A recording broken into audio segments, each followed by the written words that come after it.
नमस्कार, तपाई हेर्दै हुनुहुन्छ नेपाल पोस्ट। आज असार 8 गते बुधबार। विशेष गरी देश तथा विदेशका हेर्नै पर्ने महत्वपूर्ण खबर, विभिन्न नेताहरूको भनाई, स्वास्थ्य सम्बन्धी जानकारी सँगै आज दिनभरि कहाँ के भयो, के हुँदैछ त सम्पूर्ण जानकारीहरू लिएर उपस्थित भइसकेका छौं। कृपया समाचार समय अवधिसम्म हामीसँगै रहनुहोला। आउनुहोस् समाचार सुरु गरौं। आज दिनभरिका मुख्य शीर्षकहरूबाट। मूल्य वृद्धिको विरोधमा एमाले कार्यकर्ताले सरकारी गाडीका चाबी खोसे। रवि लामिछानेको पार्टीको नाम विरुद्ध निर्वाचन आयोगमा उजुरी। न्यायाधीश र वकिल बीच 10 करोड़ लेनदेन गर्ने अडियो सार्वजनिक भएपछि न्याय परिषदको बैठक बोलाइयो।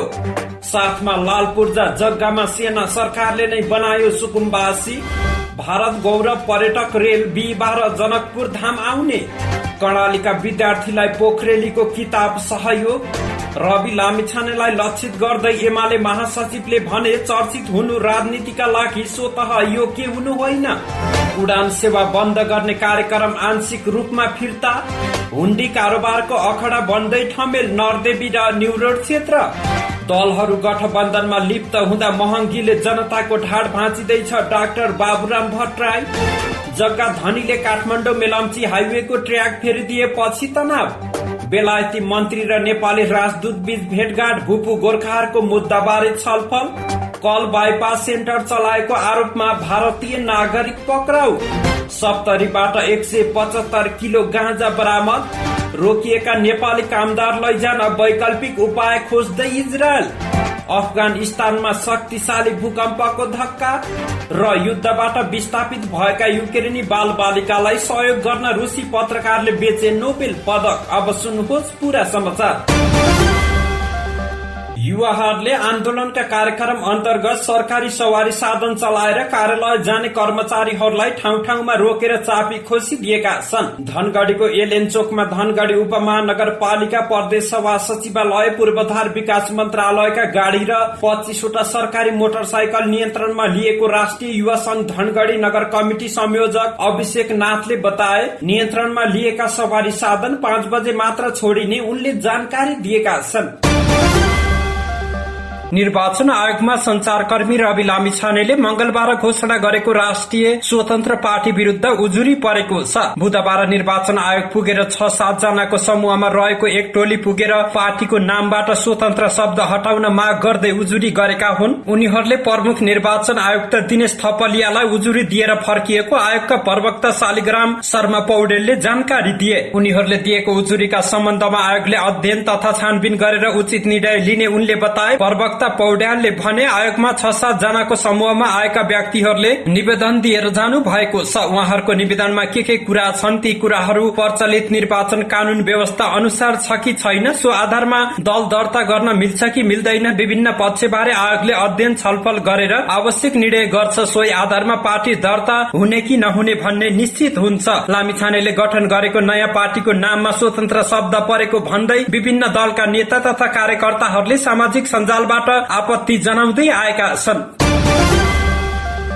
कायम मुकायम प्रधान न्यायाधीश दीपक कुमार कार्कीले आज दिउँसो आकस्मिक रूपमा न्याय परिषदको बैठक डाकेका छन्। यो समाचार तयार गर्दै गर्दाको समय अवधिसम्म न्याय परिषदका एक सदस्यका अनुसार आज दिउँसो 1 बजेका लागि सबै सदस्यहरूलाई खबर गरिएको हो। 1:30 बजे आकस्मिक रूपमा बैठक छ भनेर हामीलाई खबर आएको हो, परिषदका एक सदस्यले भने। एजेन्डा बारे बताइएको छैन। अर्का सदस्यका अनुसार काठमाडौँका न्यायाधीश राजकुमार कोइराला मुछिएको एक विवादस्पद अडियो सार्वजनिक भएपछि आकस्मिक बैठक डाकिएको हो। न्यूज 24 टेलिभिजनले नेपाल बार एसोसिएसनका पूर्व कोषाध्यक्ष रुद्र प्रसाद पोखरेल र काठमाडौँका जिल्ला न्यायाधीश कोइराला बीचको करिब 10 मिनटको टेलिफोन संवाद सार्वजनिक गरेको छ।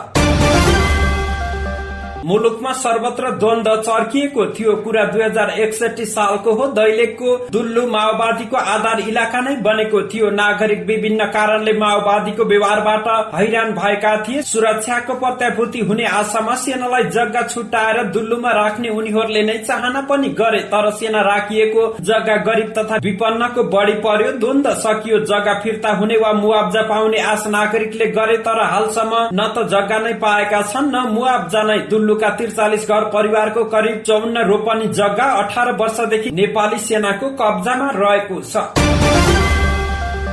भारतीय पर्यटक बोकेर भारत गौरव पर्यटक रेल यही असार 9 गते जनकपुर धाम आउने भएको छ। भारतको राजधानी नयाँ दिल्लीबाट हिजो मंगलबार साँझ हिँडेको सो रेल भोलि बिहीबार जनकपुर धाम आइपुग्ने नेपाल रेलवे कम्पनीका महाप्रबन्धक निरञ्जन कुमार झाले जानकारी दिए। रामायण सर्किटमा सञ्चालन हुने उक्त रेलले भारतको अयोध्या, नन्दीग्राम, सीतामढ़ी, बनारस, प्रयागराज, चित्रकूट, पञ्चवटी, नासिक, हम्पी, रामेश्वरम, भद्राचलम धार्मिक गन्तव्यका साथै नेपालको जनकपुर स्थित धार्मिक क्षेत्रलाई जोड्ने महाप्रबन्धक झाले जानकारी दिए। भारतीय राजदूतावासको समन्वयमा भारतीय गौरव पर्यटक रेलमा करिब 500 भारतीय पर्यटक आउन लागेको र उनीहरूले जनकपुर धामका विभिन्न धार्मिक स्थलको भ्रमण गर्ने कार्यक्रम रहेको छ। भारतीय राजदूतावासका अनुसार सो रेलको प्रत्येक डिब्बामा भारतीय स्मारक, नृत्य परिकार, पोशाक, पर्व, वनस्पति तथा जीव जन्तु, योग, लोक कला जस्ता भारतको कला, संस्कृति, परम्परा, सम्पदा लगायत झल्को देख्न पाइनेछ।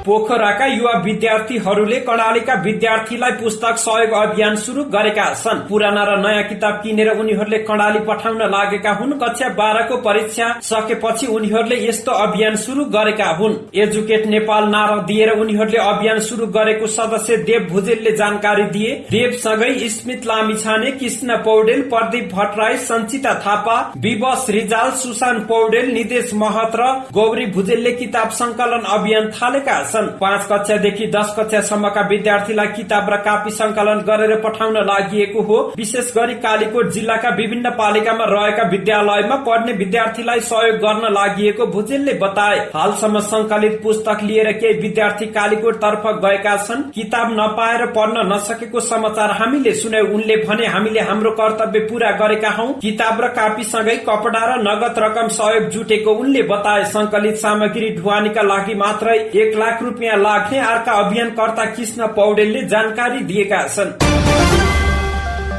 नेकपा एमालेका महासचिव शंकर पोखरेलले निश्चित पेशा वा व्यवसायमा सफल वा चर्चित हुँदैमा राजनीतिका लागि योग्य नहुने बताएका छन्। रवि लामिछानेले नयाँ राजनीतिक दल राष्ट्रिय स्वतन्त्र पार्टीको घोषणा गरेसँगै यसै प्रसंगलाई लक्षित गर्दै महासचिव पोखरेलले यस्तो धारणा सार्वजनिक गरेका हुन्। सामाजिक सञ्जाल फेसबुकमा उनी लेख्छन्, निश्चित पेशा वा व्यवसायमा सफल वा चर्चित हुनु राजनीतिका लागि स्वतः योग्य हुनु होइन। राजनीतिमा योग्य हुनलाई त्यसैमा समर्पित हुनु पर्दछ। चर्चित पत्रकार रवि लामिछाने राजनीतिमा प्रवेश गरेसँगै उनले घोषणा गरेको पार्टी र सिद्धान्तलाई लिएर विभिन्न राजनीतिक दलका नेताहरूले टीका टिप्पणी गरिरहेका छन्।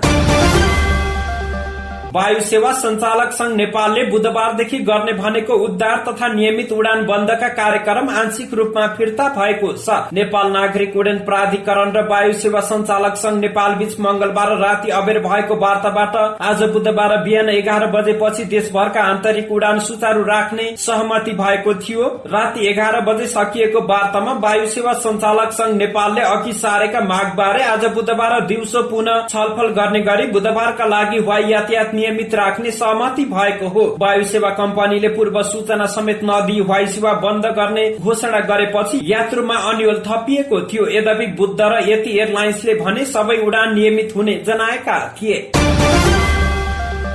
ठमेल, नरदेवी, न्यू रोड र इन्द्रचोक पर्यटकीय क्षेत्र भनेर चिनिन्छ, तर हाल उक्त क्षेत्र चिनिया व्यापारीको संलग्नतामा नेपालमा अवैध मानिएको हुण्डी कारोबारको अखडाको रूपमा चिनिन थालेको छ। न्यू रोड, भोटाहिटी, महाबौद्ध, ठमेल, नरदेवी लगायतका क्षेत्रमा रहेका व्यवसायीले चीन तर्फको सामान निर्यात गर्दा र उताबाट आयात गर्दा हुण्डी मार्फत भुक्तानी गर्नुपर्छ। अझ महाबौद्धका चिनिया सामान पाउने बजारमा आउने प्रत्येक सामानको भुक्तानी हुण्डी मार्फत हुने गर्छ। त्यसै गरी ठमेल तथा नरदेवी क्षेत्रमा सञ्चालनमा रहेका हस्तकलाका सामग्री बिक्री गरे बापत हुण्डी मार्फत भुक्तानी लिनुपर्ने बाध्यता रहेको छ। चीनबाट हुने आयात र चीनतर्फ हुने निर्यातको सबै भुक्तानी हुण्डी मार्फत हुन्छ। ठमेलमा हस्तकला सामग्री व्यापार गर्ने एक व्यापारीले भने, अहिले यस क्षेत्रका व्यापारीहरू हुण्डीको जालोमा नराम्ररी फसिरहेका छन्। नेपालबाट चीनतर्फ जाने हस्तकलाको सामग्रीको भुक्तानी समेत हुण्डी मार्फत नै हुने गरेकाले विदेशी मुद्राको अपचलन बढ़िरहेको ती व्यापारीले बताए। ठमेल, न्यू रोड, नरदेवी, महाबौद्ध आसपास क्षेत्रमा चिनिया व्यापारीको संलग्नतामा हुण्डी कारोबार झनझन मौलाई रहेको छ। ती व्यापारी थप्छन्, राजधानीका भित्री मुख्य व्यापारिक र पर्यटकीय क्षेत्रलाई अखडा बनाएर हुण्डीको व्यापक कारोबार भइरहेको छ। यसले कर छलीलाई समेत सहयोग गरिरहेको उनले बताएका छन्।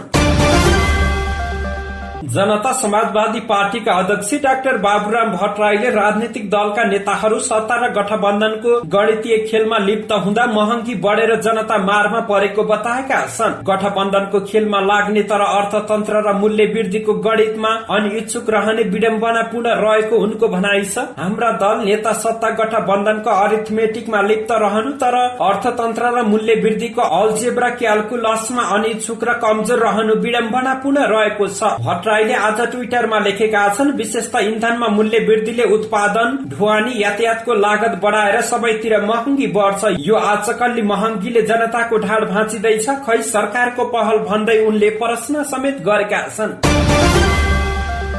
सड़कमा हरेक दिन यात्रुवाहक बस डोरीले तानेर पार गराइन्छ। टाढाबाट बिरामी बोकेर अस्पताल हिँडेका एम्बुलेन्स हिलोमा फसेर समयमै अस्पताल पुग्न सक्दैनन्। एम्बुलेन्स जुन बाटो आएको हो त्यही बाटो फर्कन बाध्य हुनु परेको छ। यस्तो नियति नेपालको अरू कुनै दुर्गम जिल्लाको नभएर काठमाडौँ जिल्लाकै हो भन्दा धेरैलाई अनौठो लाग्न सक्छ। काठमाडौँ मेलम्ची वैकल्पिक राजमार्ग अन्तर्गत काठमाडौँको शंखरापुर नगरपालिकाको नाङ्ले भारे खण्डमा जग्गाधनी आफैले खर्च गरेर सड़कको मार्ग परिवर्तन गर्न थालेपछि सर्वसाधारणले शास्ति पाएका छन्। सो सड़क खण्डमा झण्डै 1 महिनादेखि हैरानी पाएको सवारी चालक तथा स्थानीय वासीले बताए। सिन्धुपाल्चोकको गल्फु भन्ज्याङदेखि काठमाडौँसम्मको रूटमा बस चलाउने चालक निरज थापाले गत जेठदेखि सो सड़क खण्डमा हैरानी पाएको बताए। उनले भने पहिले भएको बाटोमा ग्राभेल थियो, अहिले बाटो सारेपछि गाडी गुडाउन समस्या भयो, पानी परेपछि त यो बाटोमा आउनै पर्दैन। काठमाडौँदेखि सिन्धुपाल्चोकको हेलम्बु शेरमाथान रूटका सवारी चालक हरि श्रेष्ठले भने पानी पर्यो भने गाडी गुडाउन सकिँदैन। हामी गाडी चालकहरू, गाडी व्यवसायीहरू दिन रात हैरान भएका छौं। हामीले डोरीले गाडी तान्नु पर्ने अवस्था रहेको छ। बाटोको हिलो सफा गर्न डोजर पनि छैन।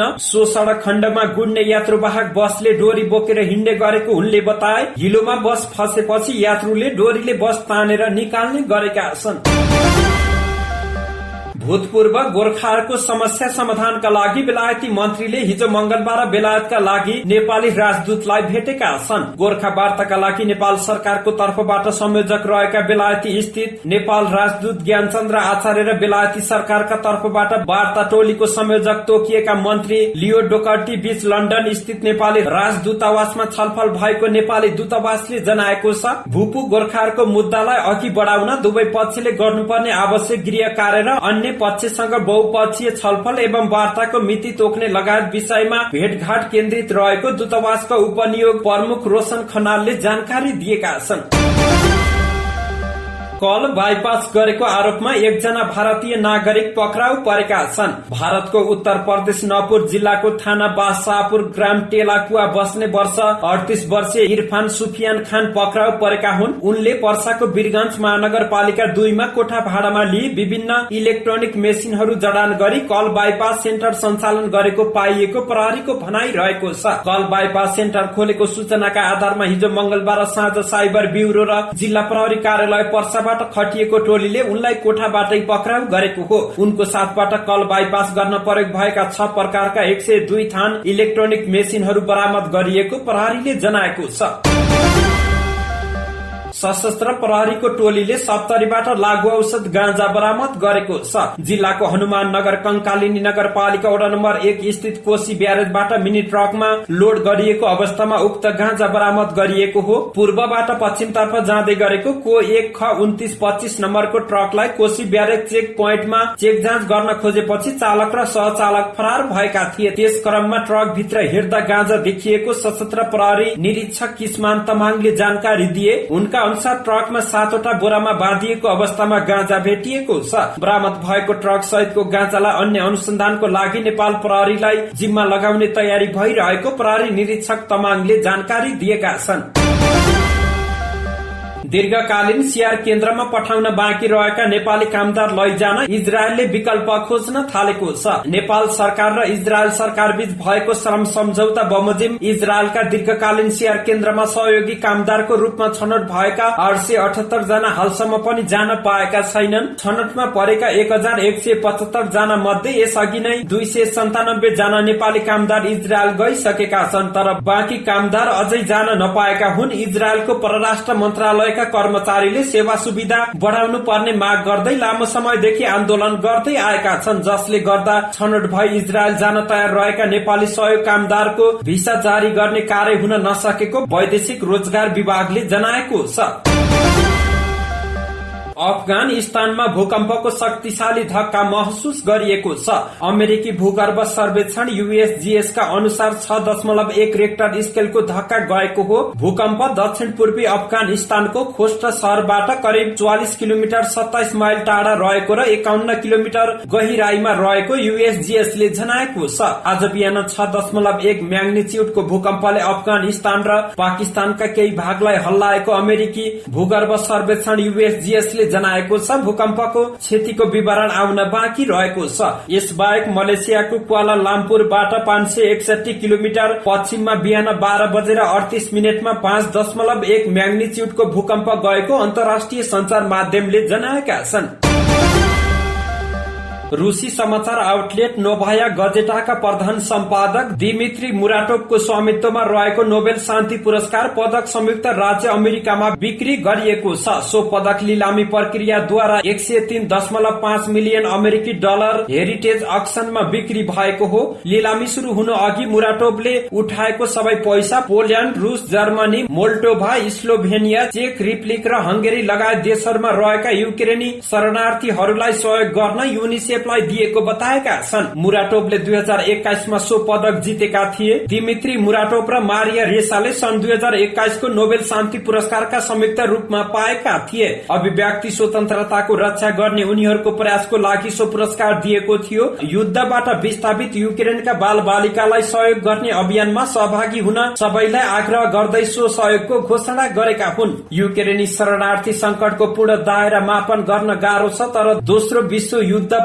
युरोपमा अन्य कुनै पनि शरणार्थी संकट भन्दा यो संकट धेरै पेचिलो रहेको छ। मे 24 सम्म संयुक्त राष्ट्र संघको अनुमान अनुसार 66 लाख शरणार्थीले युक्रेन छोडेका छन्। करिब 35 लाख भन्दा बढ़ी पोल्याण्ड र 10 लाख शरणार्थी रूस तर्फ भागेका छन्। यसै गरी हंगेरी, मोल्डोभा र स्लोभाकियाले शरणार्थीहरूलाई समायोजन गर्न संघर्ष गरिरहेका छन्। संयुक्त राष्ट्र संघले कम्तीमा 2 दर्जन भन्दा बढ़ी देशहरूमा 10,000 भन्दा बढ़ी शरणार्थीहरू रहेको बताएको छ। यस्तै लाखौं मानिसहरू युक्रेन भित्रै विस्थापित भएका छन्। सबैलाई खाना, आश्रय र अन्य आधारभूत आवश्यकताहरू चाहिएको छ। अझै 1 करोड़ 40 लाख मानिसहरूले त सुरक्षित आश्रय स्थल खोजिरहेका छन्। धन्यवाद। यस्तै ताजा समाचारको लागि नेपाल पोस्ट हेर्दै गर्नुहोला।